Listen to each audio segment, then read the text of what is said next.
end. So fire away with any questions.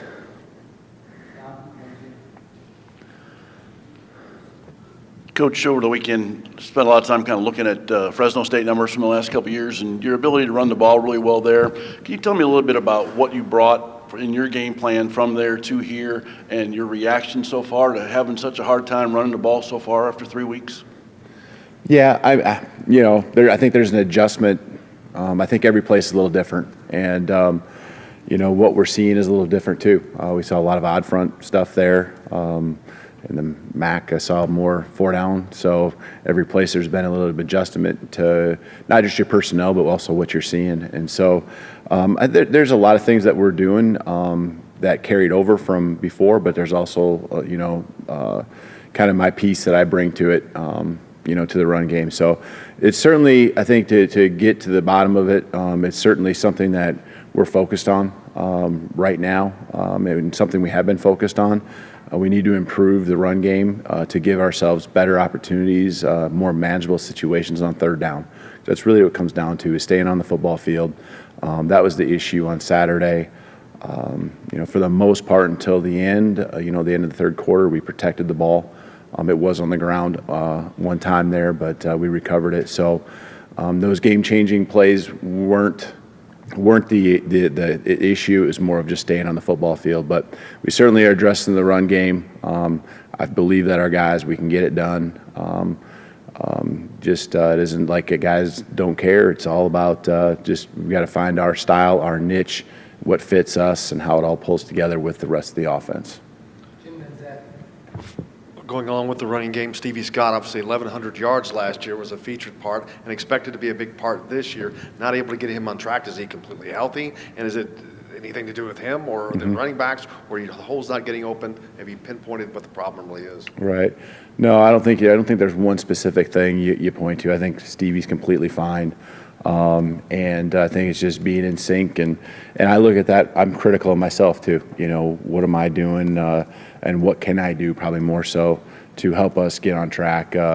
Is it focusing it on more situational things? Is it trying to establish it more early? Teams have certainly done a good job of loading the box on us and playing man. This last week was kind of their style and being heavy there. So we gotta once in a while live with 2 or 3 yards early in the game and let those plays be 6, 7, and then 10 to 15 as the game goes along. So certainly got to live with that, and I think that's what good running teams do, is they establish it and let that wear down their opponent. So it's just I look at that being critical of myself, just like I asked the guys to be critical of what they put on film and how they played on Saturday. So as a staff, we continue to look at that for sure. Kind of a play calling question, and I don't know how much when you kind of scheme with your quarterbacks, you go for stuff like run pass option, but is part of the solution maybe dedicating just more true runs, less sort of, hey, this is one of the options you might have when you get to the line, but you can check out of it if you need to, and just say on certain plays, listen, we're running the ball. This is a run here. Yeah, no question. And this week there really wasn't as many of those run pass options. I mean, maybe just a couple plays, just because of how they played. There wasn't many times where he had to decide, he being Peyton, on what we're going to do. It was pretty straightforward. And I think it's just a matter of staying ahead of the chains and allowing yourself to feel like, hey, it's okay. Second and 10, we're going to run the football. Get ourselves in a 3rd and 5, 1st and 10, and I keep track, and we chart it all from drive to drive. What our tendencies are, not just from week to week, but also within the game. So, I try to do a good job of keeping the defense off balance with that, as well as trying to see what the defenses are doing against us, on those same situations. When was it clear to you that Peyton would be the quarterback this week? And when you did as you were preparing for the game, did you have 2 different game plans in mind, not knowing who would start, given the differences in skill set?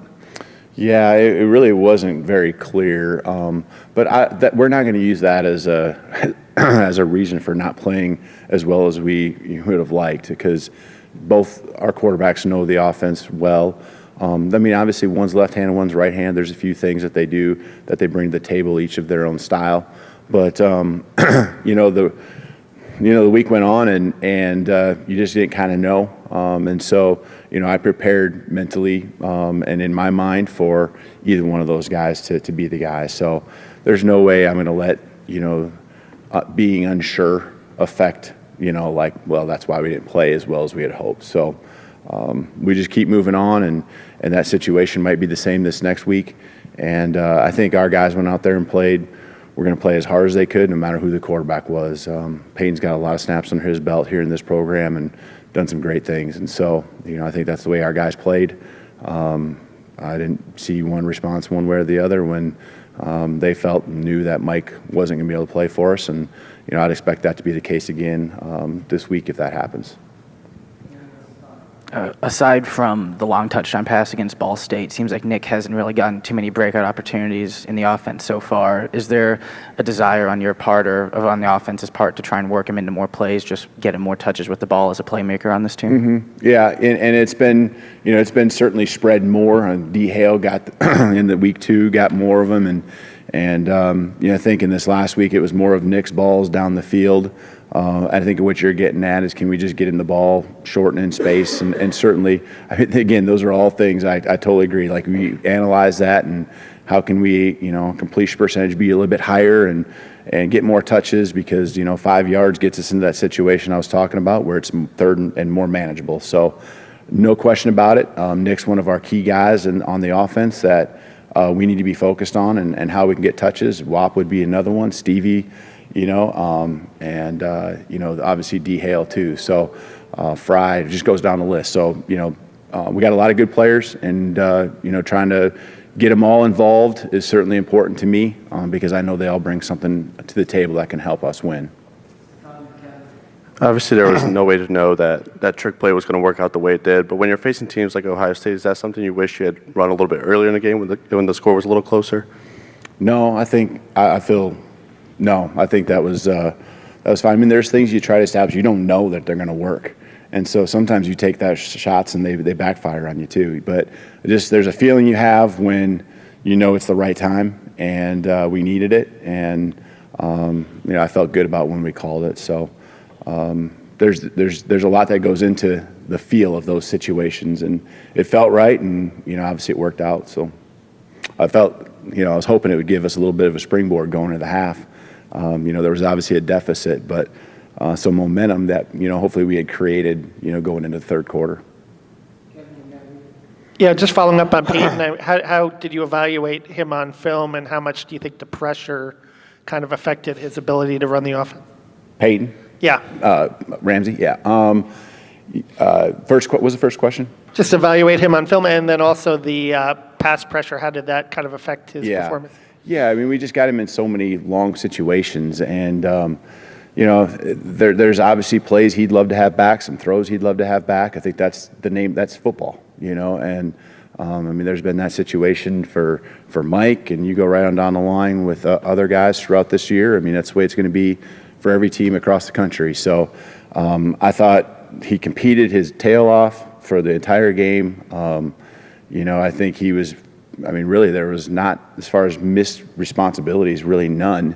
And, things are happening fast. He had some guys closing in on him on the edges, and that's a result of being in the third and long situations and then being able to pin their ears back and us trying to play catch up, and it all just kind of snowballs on you when you have a 20, 25, 30-point deficit and you're trying to force them. We're not giving up, so we're going to keep fighting. And, they have a little more of the push-up field, and the pocket collapses. It gets tougher to see through and find windows and know what's coming and still, be accurate with your throws. So I thought he did a fine job.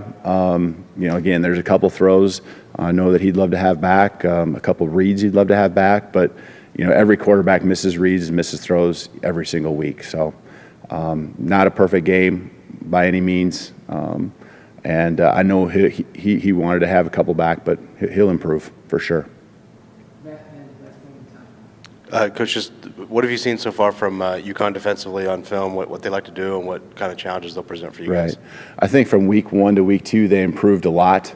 They gave up some big plays that really kind of kept the game where it was at against Wagner. And then against Illinois, they fought and made Illinois have to work. They put them in Illinois in some uncomfortable situations, where there was some pressure on their quarterback. So, it's about us. We certainly are going to respect every team that steps onto the field against us and what they can do. That's our mindset. But we're going to believe in who we are. And, we know that we have the ability to be a good offense, a very good offense. And so it's about us getting back to work and practicing. And, it isn't like there's going to be something. I'm sure they'll have some new wrinkles. They've had, some time to put that in place. But for the most part, there isn't going to be things that we haven't seen or practice against. It's just going to be a matter of us going out there, executing, and making sure our minds are right when we step on the field on Saturday. I know it was the tail end of the game and all, but can you tell us a little bit about what you thought about Jack Tuttle's play? And if Michael can't go this week, if we'll see more of him? Yeah, I think Jack continues to come along. There's just things that he needs to improve on as far as just like slowing the game down still, and that comes with the reps. And so it's a give and take. Like you said, can we get him more reps to help him feel more comfortable? That's why we put him out there the last 2 weeks. To get him out there and see what he can do. He's certainly super talented as far as throwing the football. He's going to be all in on everything. He's the ultimate team player, and so. But he's got some things that there was a two times even in the game on Saturday where he just it still happened a little bit fast and the reads but he's super young, has to take a lot of snaps. We got to find that fine line, of giving him those opportunities to get out there and grow as a football player. Last week was huge for him as a week of practice. Really the previous 2 weeks. He hasn't taken a lot of snaps. Last week he got a lot of snaps in practice, and I think he grew a lot and started feeling more comfortable. Love the smile he brings on his face every single day to the field, and there's no question he is a fighter, and he's going to get better every single time he gets the opportunity. You bet. Thank you.